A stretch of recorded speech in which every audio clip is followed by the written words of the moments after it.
Hi, I'm Dr. Vaughn with Mansfield Vision Center, and today I'm going to talk to you a little bit about keratoconus. Now, with keratoconus, it's a disease of the cornea, which is the clear front surface of the eye. And over time, you get gradual thinning of that front surface, which causes the cornea to bulge out or to create a cone, which degrades the vision over time, and it's uncorrectable with glasses and most of the time soft contact lenses.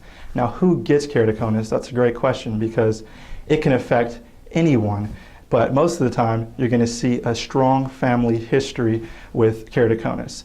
And also, the way that we monitor this condition is with different instruments to measure that front surface of the eye to make sure that it's still nice and smooth or that it's not advancing too far. And also, we can check your vision with refraction.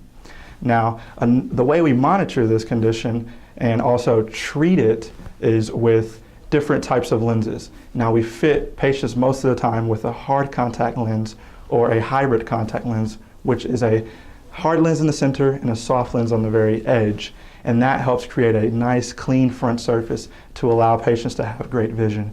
Now, in severe cases, some patients may have to go or undergo a corneal transplant, which is when the front surface is removed and is replaced with the donor tissue.